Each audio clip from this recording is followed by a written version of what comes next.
بسم اللہ الرحمن الرحیم.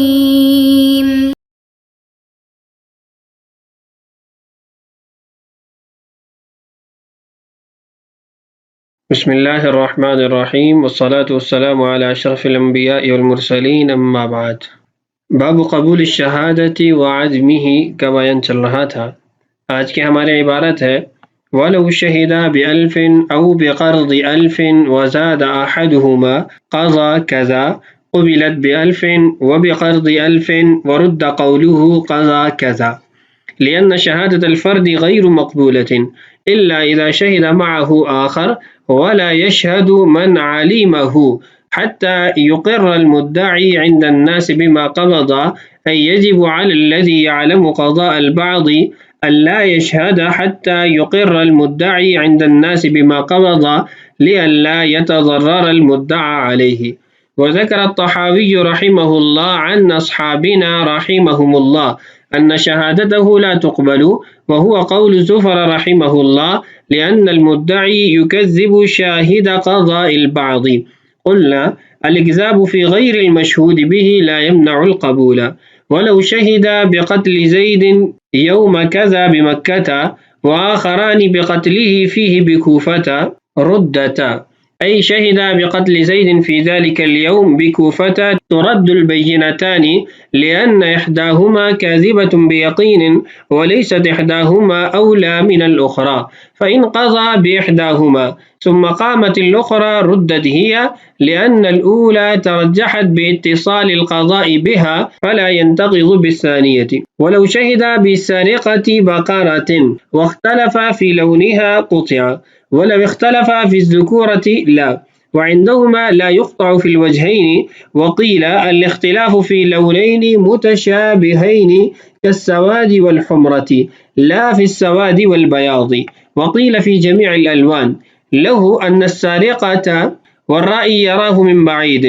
فاللونان يتشابهان والأظهر قولهما. یہ ہے آج کے ہمارے سبق کی عبارت. اس عبارت کے اندر سب سے پہلا مسئلہ یہ ہے کہ اگر حق لازم یعنی قرض وغیرہ پر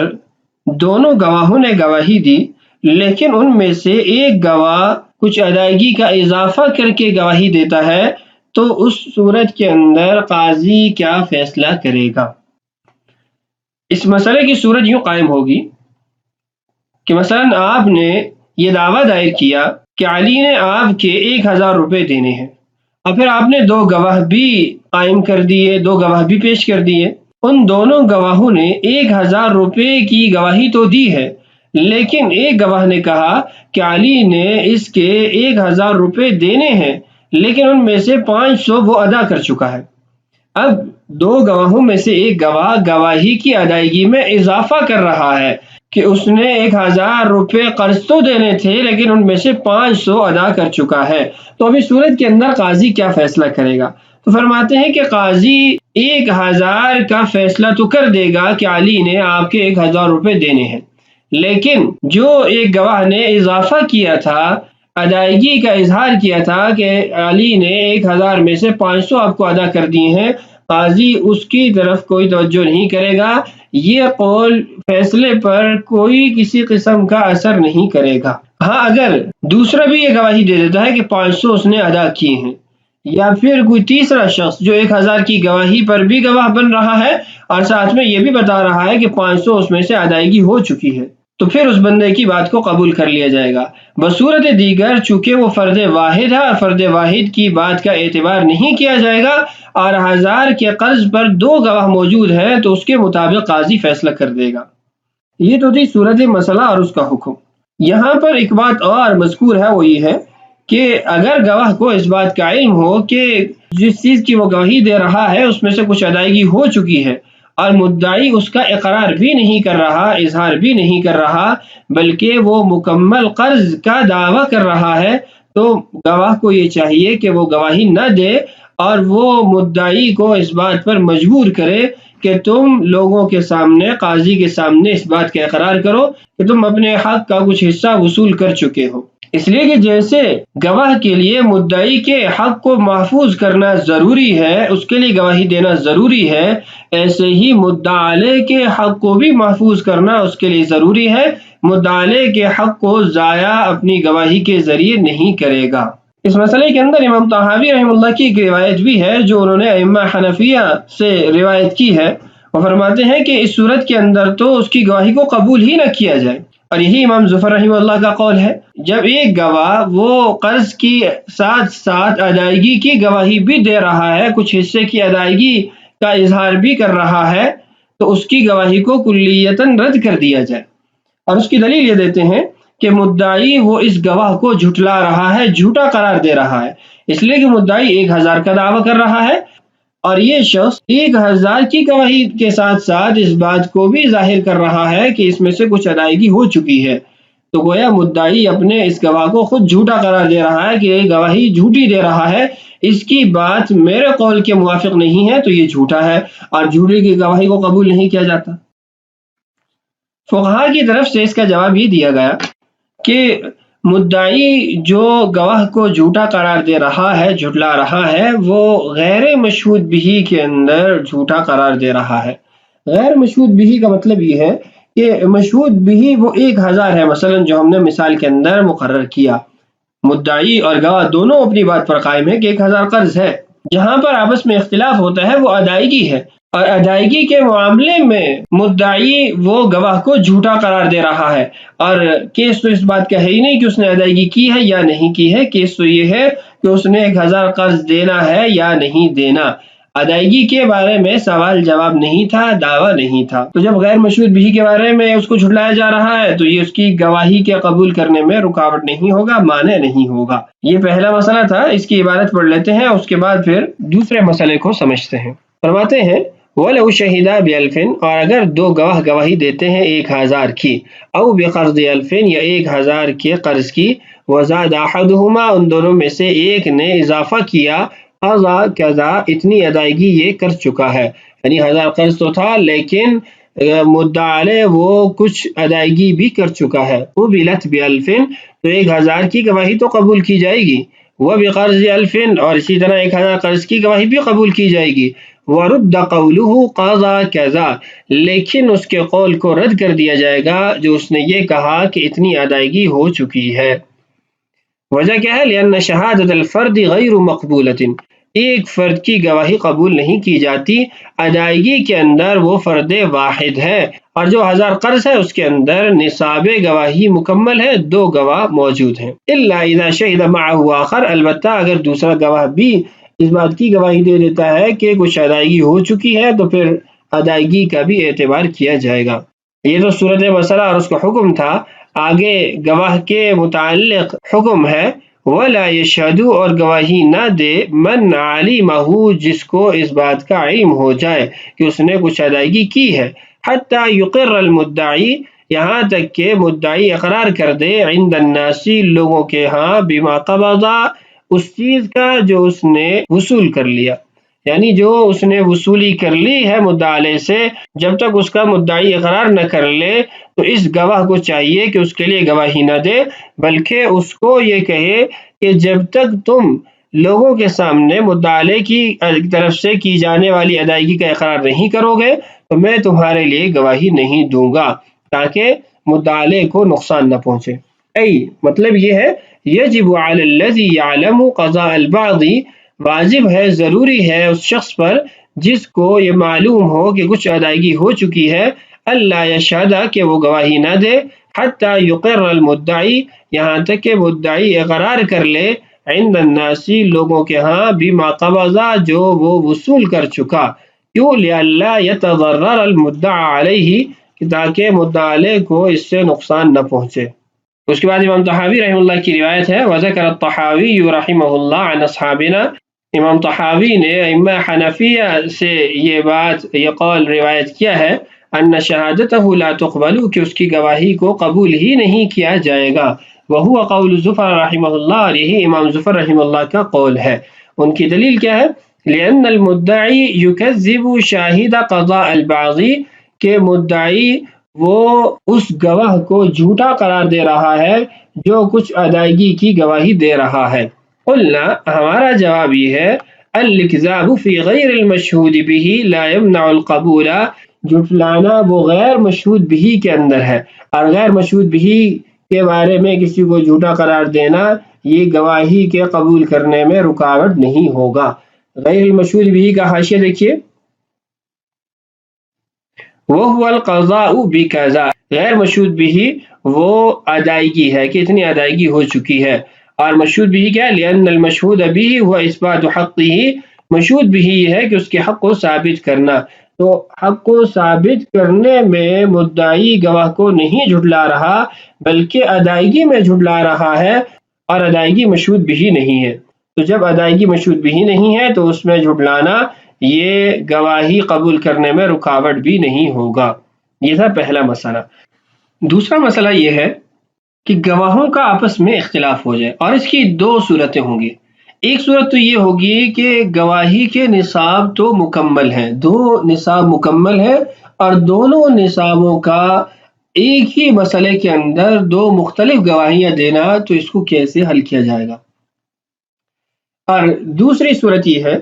گواہی کے نصاب کے جو افراد ہیں ان کا آپس میں گواہی کی بابت اختلاف ہو جانا۔ اس کے آگے تین صورتیں قائم ہوگی۔ گواہی جس چیز کے بارے میں دی جا رہی ہے اس کے وصف میں اختلاف ہو گیا، یا اس کی نوع میں اختلاف ہو گیا، یا اس کی قدر میں اختلاف ہو گیا۔ یہ تینوں صورتیں آگے انشاءاللہ آ رہی ہیں۔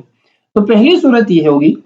کہ دو نصاب مکمل ہیں گواہی کے ایک ہی مسئلے کے اندر، لیکن دونوں دو مختلف گواہیاں دے رہے ہیں۔ مثلا زید قتل ہو گیا، دو گواہوں نے گواہی دی کہ یکم شوال کو، مثلا جمعرات کے دن کو، بصرہ کے اندر زید کو قتل کیا گیا، اور دو اور افراد آئے انہوں نے یہ گواہی دی کہ یکم شوال مثلا جمعرات کے دن کو زید کو کوفہ کے اندر قتل کیا گیا۔ اب یہ دونوں طرف یعنی بصرہ کی گواہی میں بھی اور کوفہ کی گواہی میں بھی نصاب شہادت پورا ہے، دو دو افراد موجود ہیں، اور تاریخیں بھی دونوں کی ایک ہیں۔ کوئی ایسی وجہ نہیں ہے جس سے ہم ترجیح قائم کر سکیں، کسی ایک گواہی کو قبول کر سکیں اور دوسرے کو رد کر سکیں، تو فرماتے ہیں کہ اس صورت کے اندر دونوں گواہیاں رد کر دی جائیں گی، اس لیے کہ دونوں گواہیوں میں سے ایک گواہی تو لازمی بات ہے جھوٹی ہے، اور اس جھوٹی گواہی کو طے کرنا، متعین کرنا یہ متعذر ہے، تو جب طے کرنا متعذر ہوا تو دونوں گواہیوں کو احتیاطاً رد کر دیا جائے گا، اور جس کے خلاف گواہی دی گئی ہے اس کو قتل نہیں کیا جائے گا قصاصاً۔ یہاں تک عبارت کا ترجمہ کرتے ہیں، وَلَوْ شَهِدَ، اور اگر دو افراد گواہی دیتے ہیں بقتل زید، زید کے قتل ہونے کا، یوم کذا فلاں دن بمکہ، مکہ میں، وآخرانی، دو اور گواہی دیتے ہیں بقتل ہی فیہ، اس کے قتل کی اسی دن، بکوفہ، کوفہ میں، ردتا، دونوں گواہیاں رد کر دی جائیں گی۔ آگے اس کی وضاحت دیکھیے، ای شہیدہ بقتل زید فی ذلک الیوم بکوفہ ترد البینتان، کہ دو گواہوں نے گواہی دی اسی دن زید کے قتل ہونے کی کوفہ کے اندر، یعنی اس کو کوفہ میں قتل کیا گیا، تو رد البینتان، دونوں گواہیوں کو رد کر دیا جائے گا۔ وجہ کیا ہے؟ لأن احداہما کاذبۃ بیقین، کیونکہ ان دونوں میں سے ایک یقیناً جھوٹی گواہی ہے، ولیست احداہما اولی من الاخری، اور کوئی ایسی وجہ ترجیح بھی نہیں ہے جس کی بنیاد پر ایک کو دوسرے پر کوئی ترجیح دی جا سکے، ایک کو دوسرے پر کوئی برتری دی جا سکے، تو اس لیے دونوں کو رد کر دیا جائے گا۔ ہاں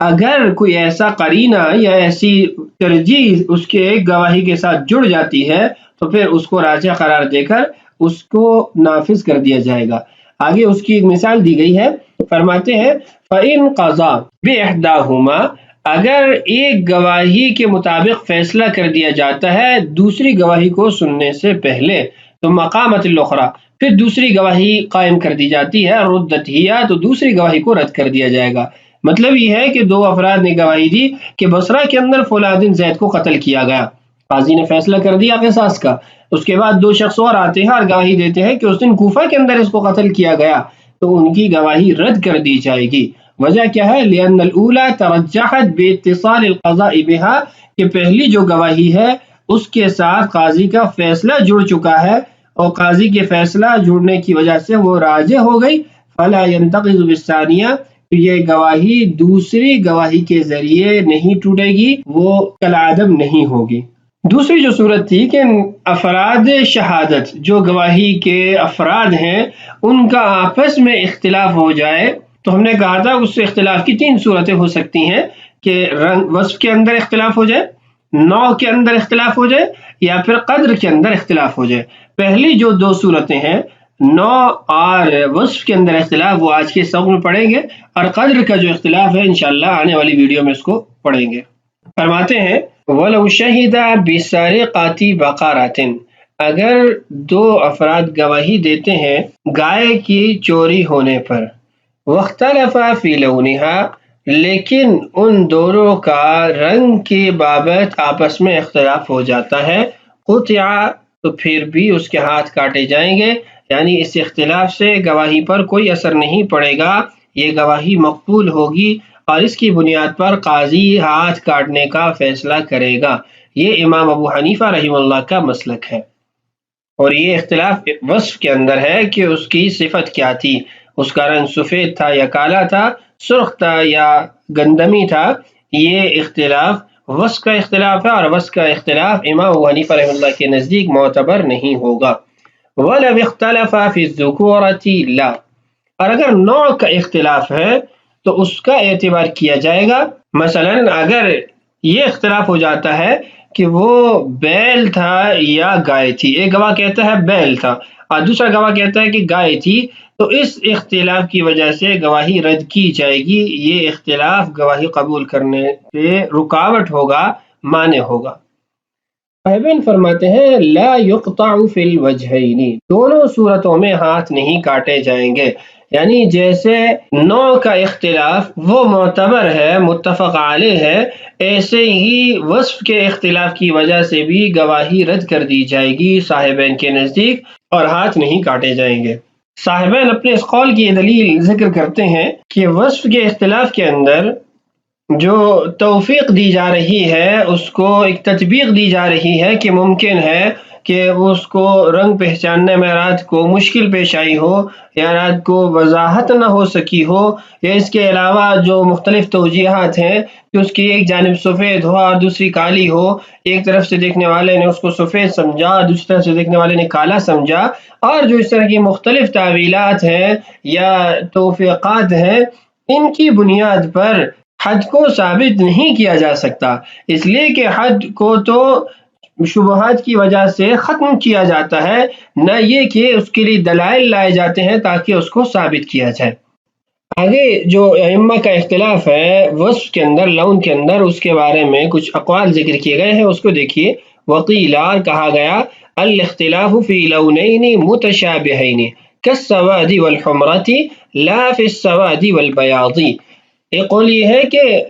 ائمہ کا جو رنگ کی بابت اختلاف ہے، یہ ان رنگوں کے بارے میں اختلاف ہے جو ایک جیسے ہوتے ہیں، جیسے تیز سرخ اور کالا رنگ رات کے اندھیرے میں دونوں برابر ہوتے ہیں، یا دور سے دیکھنے والے کو تقریباً برابر لگتے ہیں، تو ان رنگوں کے اندر جو متشابہ ہیں، ایک جیسے ہیں، یہ اختلاف ہو تو پھر امام صاحب کے نزدیک ہاتھ کاٹا جائے گا، صاحبین کے نزدیک ہاتھ نہیں کاٹا جائے گا۔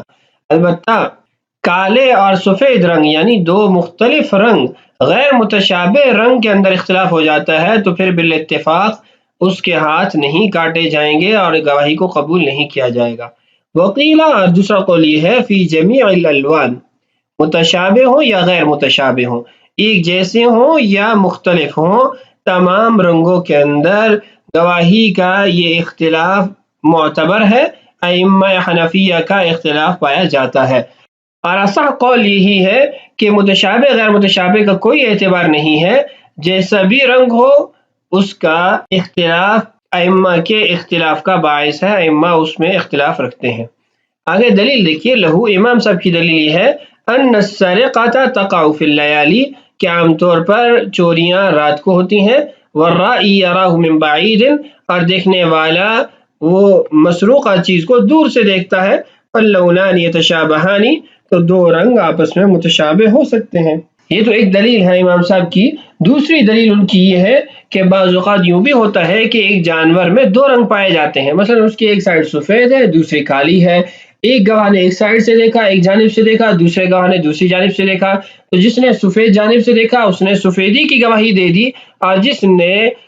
کالی جانب سے دیکھا اس نے اس کی گواہی دے دی۔ تو یہاں مختلف طریقوں سے توفیق ممکن ہے، مختلف ایسے احتمالات موجود ہیں جس کی بنیاد پر دونوں گواہ سچے ہو سکتے ہیں، تو اس لیے ان کی گواہی کو قبول کرنا چاہیے۔ صاحب شرح الوقائع فرماتے ہیں والأظہر قولہما، راجح قول وہ صاحبین کا ہے۔ یہاں یہ بات ملحوظ خاطر رہے کہ امام صاحب اور صاحبین کے نزدیک جو اختلاف ہے یہ اس صورت میں ہے جب مدعی نے رنگ ذکر نہ کیا ہو۔